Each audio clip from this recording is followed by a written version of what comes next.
Olá, você que acompanha o Jornal de Pomerode no nosso Facebook e também no nosso YouTube. Nós estamos aqui no nosso estúdio hoje trazendo um tema super importante que vem sendo muito discutido nos últimos meses em todo o país, que é a prevenção às cheias, às enchentes. Diante de tudo que aconteceu no Rio Grande do Sul, muitas pessoas vêm se perguntando como também o nosso município aqui em Pomerode vem se preparando nesse sentido.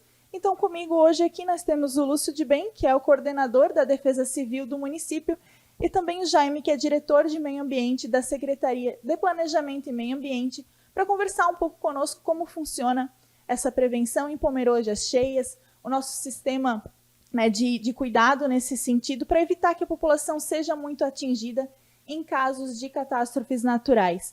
Então, minha primeira pergunta, Lúcio, é qual a atual situação de Pomerode em relação à prevenção desses desastres naturais? O que mudou assim de 2011 para cá, que foi a nossa última grande enchente?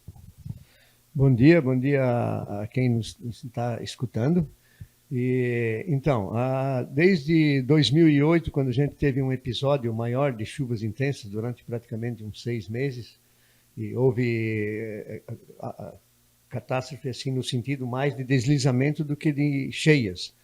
Mas então a gente ali já foi tomando consciência de que esses problemas climáticos também faziam parte da vida de Pomerode. E de lá em diante a gente vai adquirindo experiência e não é diferente com os desastres. Isso a gente até pode estar preparado academicamente e como a gente, da maneira que quiser, mas os desastres realmente eles dão uma evolução consistente. Tivemos em 2011 as chuvas, né, que foi uma enchente relativamente para os moradores daqui inédita, né, naquele ano.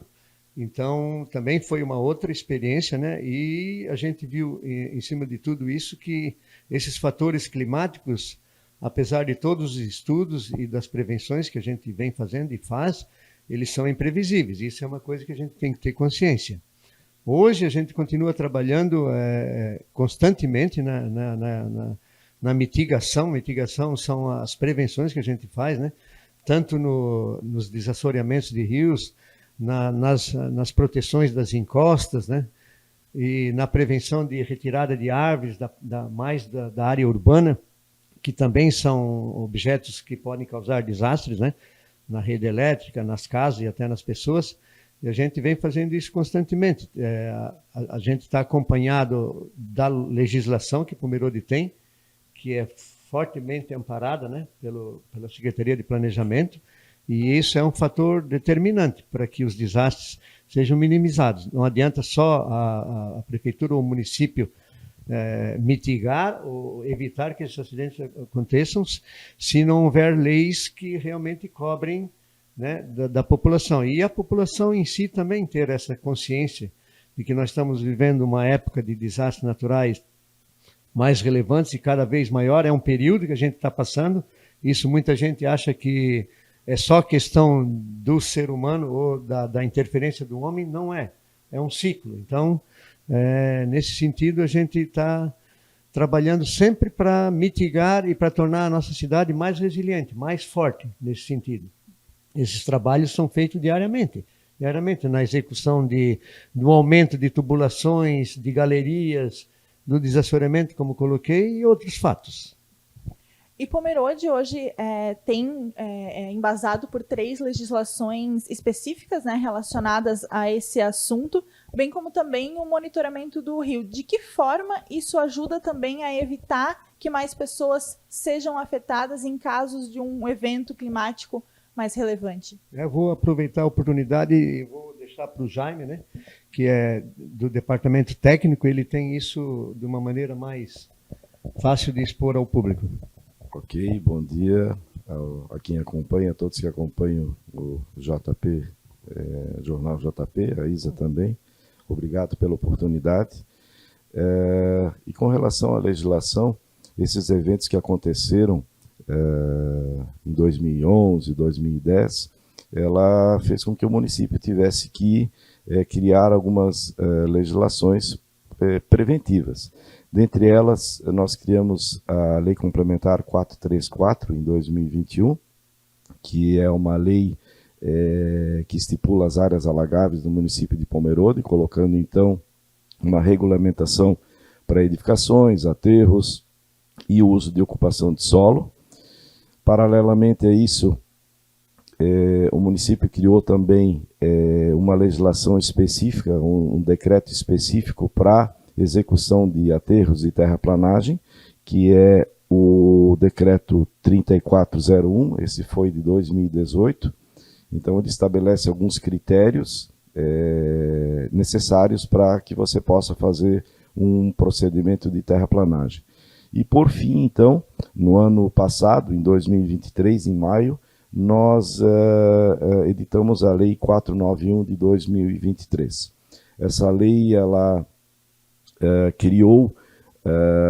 foi possível em função de uma alteração da lei federal, da Lei 12.651, que acabou, então, possibilitando aos municípios criarem uma legislação diferenciada, um afastamento diferenciado das áreas de preservação permanente nas áreas urbanas consolidadas.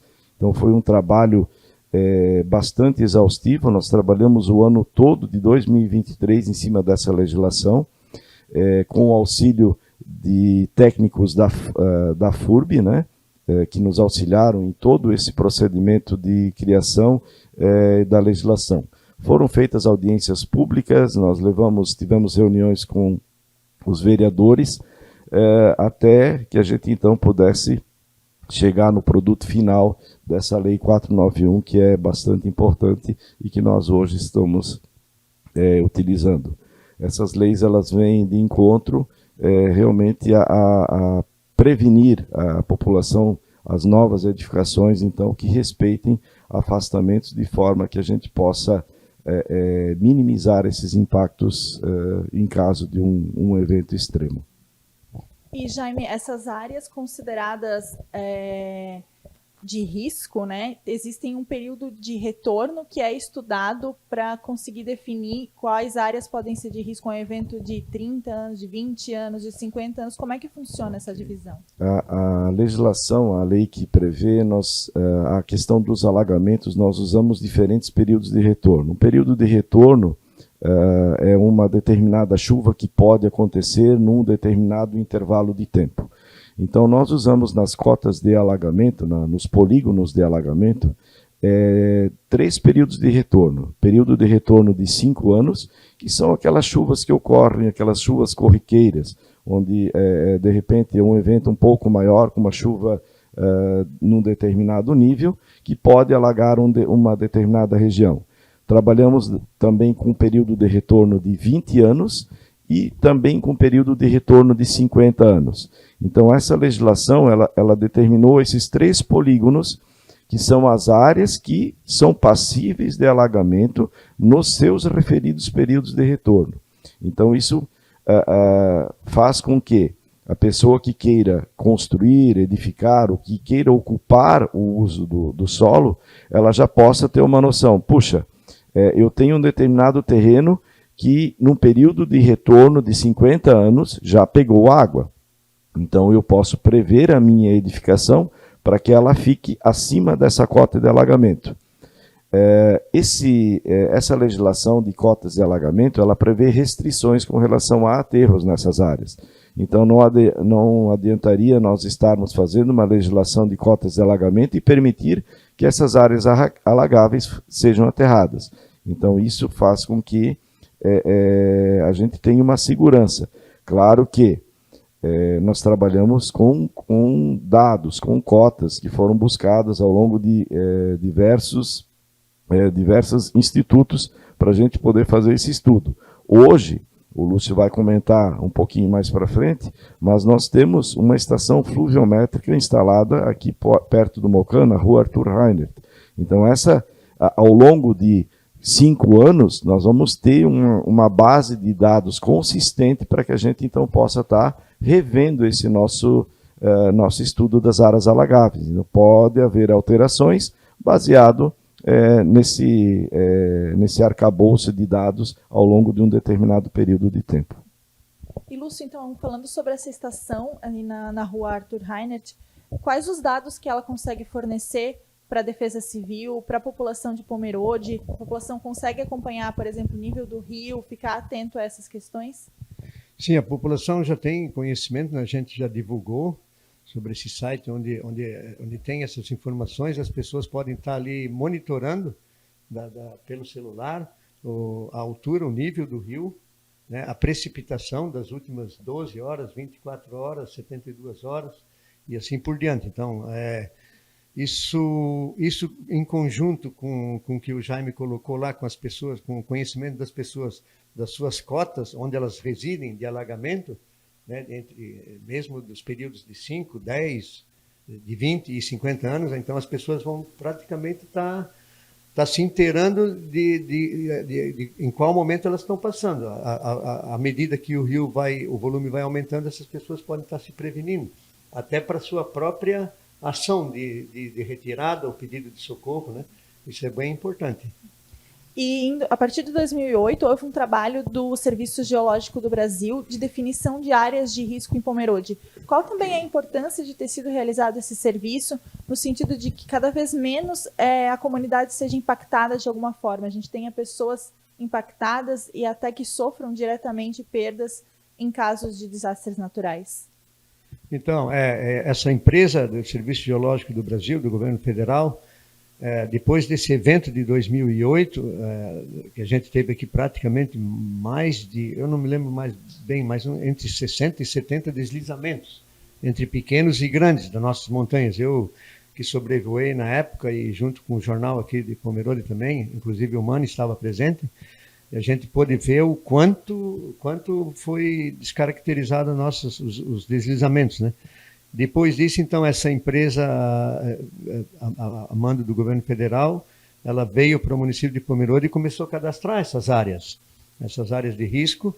E depois, esse cadastro, em 2008, num primeiro momento, ele abrangeu uma área a maior. Por exemplo, o deslizamento ocorreu de 200 metros de largura por 400, então eles fizeram um abrangimento maior do que somente do que aquela ferida que se deu na natureza.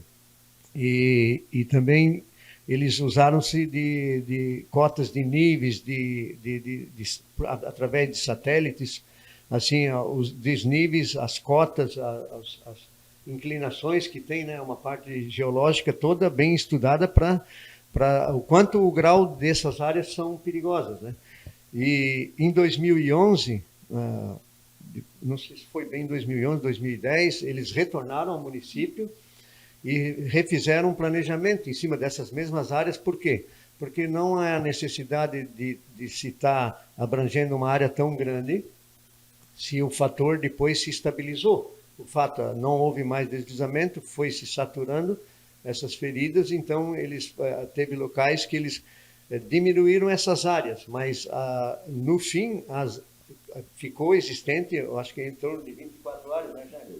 24 áreas, onde realmente essas áreas são de risco e elas estão permanentemente de risco. Tanto que, e isso é muito bom que exista, o primeiro documento para uma pessoa se instalar em Pomerode, de uma residência ou de qualquer empreendimento, o primeiro documento sai da Defesa Civil.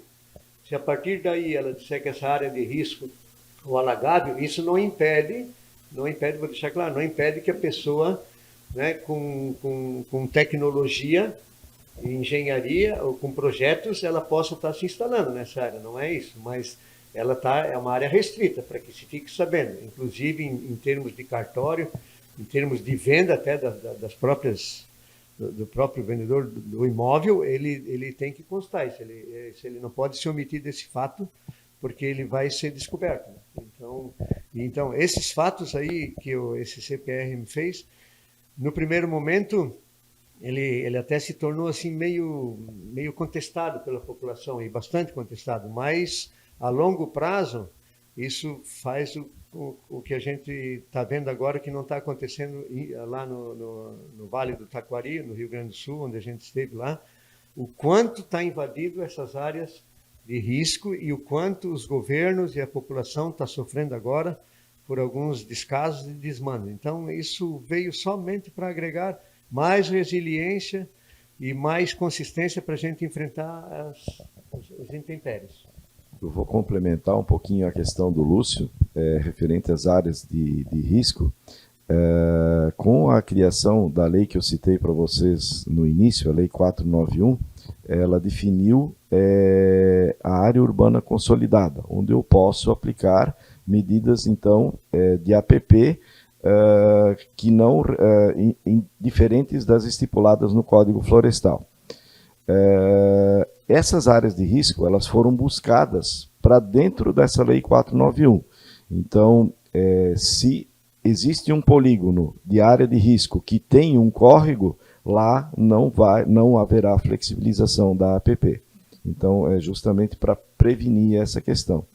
Outra questão importante, como o Lúcio colocou, nós temos aí mapeado em torno dessas 24 áreas de risco pelo Serviço Geológico do Brasil.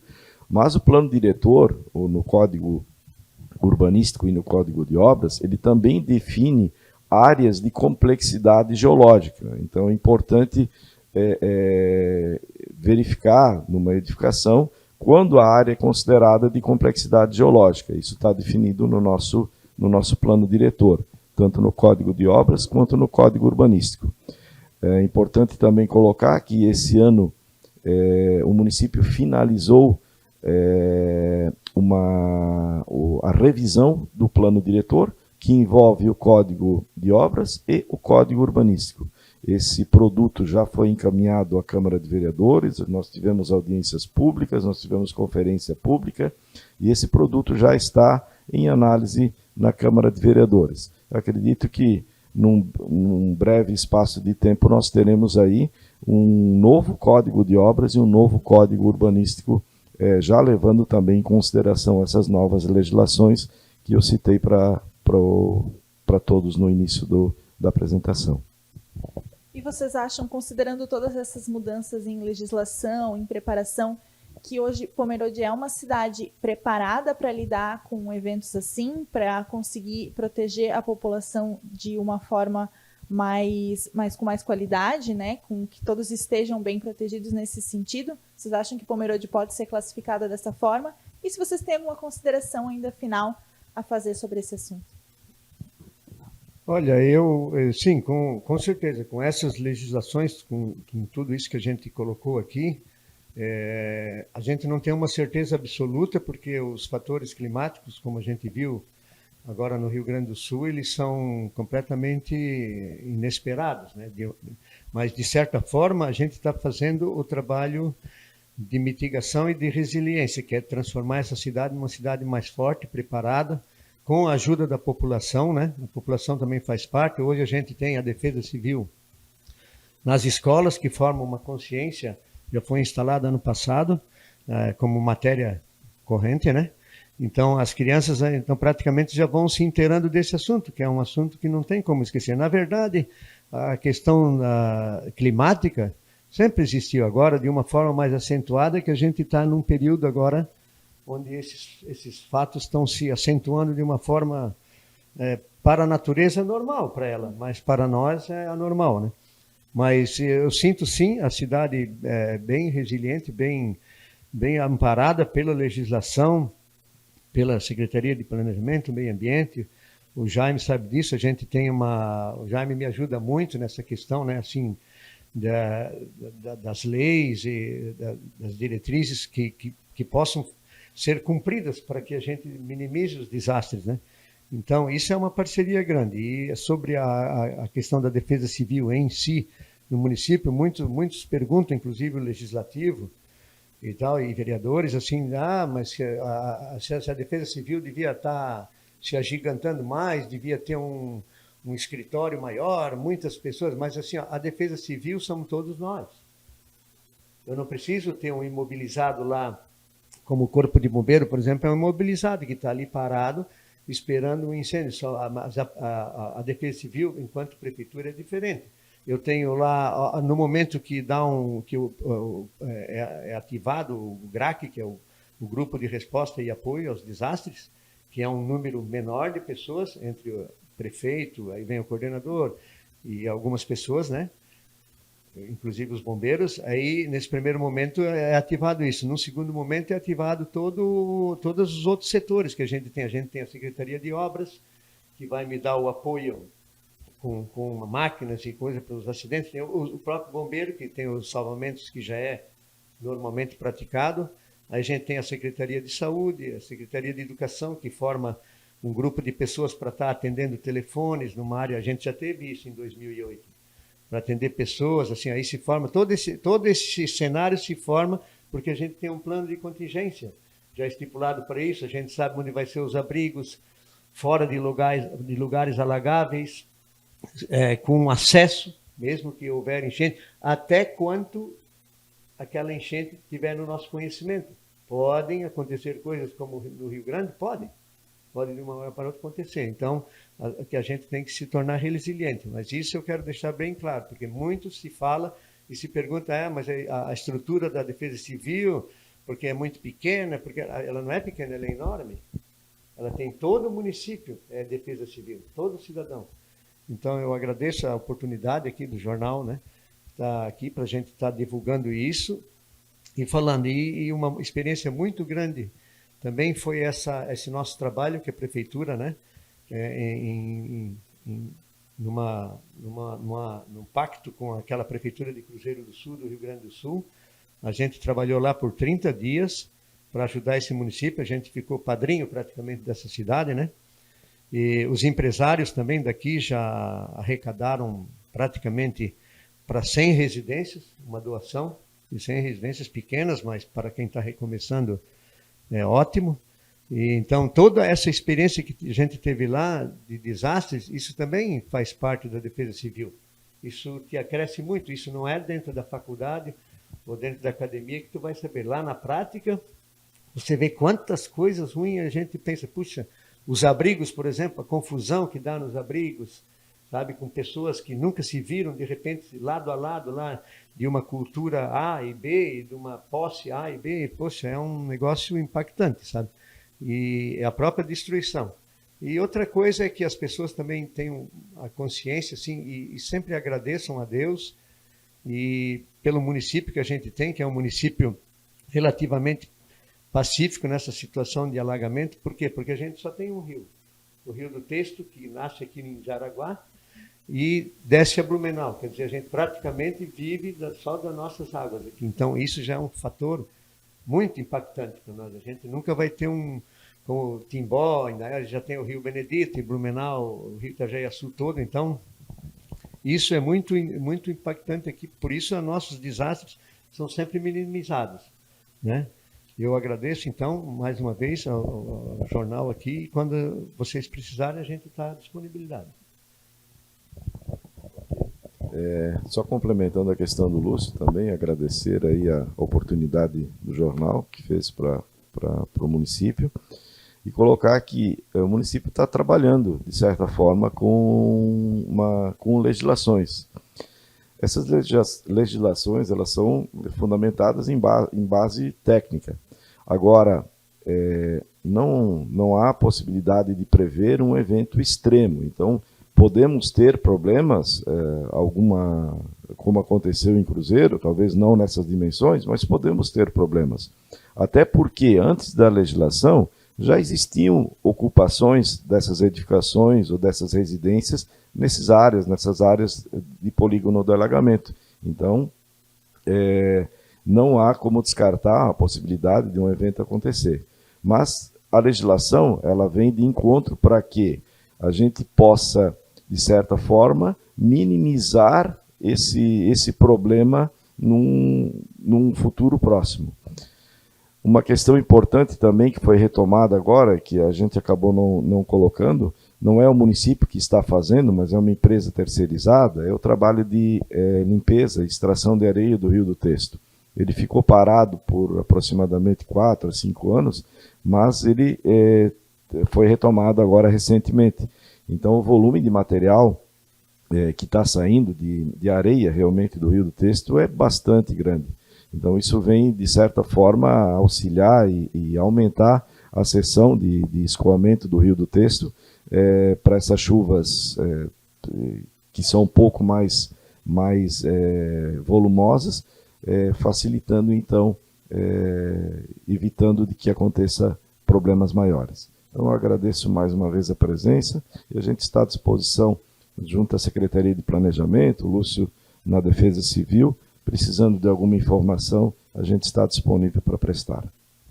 Muito obrigada, então, novamente, Lúcio, Jaime, pela presença conosco aqui na TV JP, trazendo essas informações importantes sobre prevenção, sobre legislação referente à área ambiental e áreas de risco aqui na nossa cidade. E a gente segue, então, também informando os nossos seguidores, os nossos leitores sobre essas questões importantes aqui do nosso município. Não se esqueça de curtir o vídeo, deixar o seu like aqui para nós, compartilhar também para que as informações cheguem a cada vez mais pessoas, de se inscrever também no nosso canal do YouTube e acompanhar todas as produções aqui da TV JP. Até mais, pessoal!